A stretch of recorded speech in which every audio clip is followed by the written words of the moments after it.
أصدقائي أحبابي متابعينا في كل مكان، أهلا بيكم على قناة أيمن سبورت 2 وحلقة جديدة من حلقات فرفوش وأصحابه. الأهلي يفوز على سيراميكا كليوباترا بشق الأنفس 2-1. خلاص راحت عليه الاهلي، بقى عامل زي الاسد بدون انياب. لكل جواد كبوة يا كوتش، متقلقش اللي جاي أحسن إن شاء الله. كمان هو الأداء وحش إنما النتائج بالمعقول. أهو كان أداء مش قد كده النهاردة، وسيراميكا عمل عليه شغل حلو وفكر تكتيكي عالي، إلا إن الأهلي قدر يفوز عليه. فرق معاكوا الطرد ده، اداكم الماتش الحكم.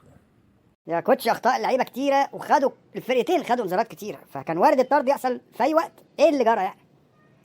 بس سيبك انت، موديست نزل بدع. عشان نخلص من الطريقه دي. ايه المشكله؟ الراجل كان عامل ماتش كبير، لعب 90 دقيقه، فنزل المره دي 10 دقايق، فالحمد لله الحمد لله. بص يا فرفوش، البدايه في الاهلي كانت باينه. طارق الاسلامي قدر يفوز عليه وخد بطوله السوبر الافريقي، فكان الاهلي بقى بان بقى ان هي البدايه بتاعته مش حلوه، وهو ادي طلع من الدوري الافريقي وادي بيفوز بالعافيه في الدوري. فانا بشرك بقى يعني الاهلي السنه دي يعني لو خد الدوري يبقى كويس. برضه يعني احنا في بدايه الموسم، اقول لك ايه، في بدايه الموسم اي نعم فقدنا بطولتين، السوبر الافريقي والدوري الافريقي، الا ان لسه في دوري ولسه في كاس مصر ولسه في دوري ابطال افريقيا، فلسه يعني لسه.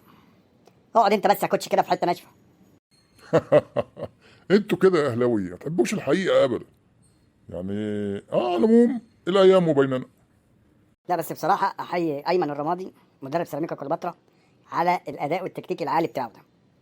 المدرب عمل ضغط متقدم في كل ارجاء الملعب، يعني حاجه بسم الله ما شاء الله ما عملهاش الا مدرب واثق في فرقته وفي اللياقه البدنيه بتاعتهم، وفعلا يعني كان مكتف الاهلي بصراحه يعني، فتحيه كبيره ليه يعني. ليه ضغط متقدم؟ تقدر تقول لي يعني ايه بقى ضغط متقدم يا عم الفيلسوف؟ الضغط المتقدم يعني بيضغط على الخطوط الدفاعيه للفريق الاهلي بحيث ما يدلوش فرصه ان يعمل بناء للهجمه ويقدر ينقلها لقدام. شاف ان الاهلي بيبدا هجمته من تحت، فضغط عليه باكتر من لاعب على ايه؟ على الشناوي ولا خط الدفاع كله، علشان ما ادهمش فرصه نقل الكره بسهوله. فهمت بقى يا كوتش؟ خلاص فهمت. سيبك انا بقى عشان اروح اتفرج بقى على ايه؟ على ماتش الزمالك وبيراميدز. الزمالك؟ طب استنى يا كوتش استنى، هاجي معاكم امر الله.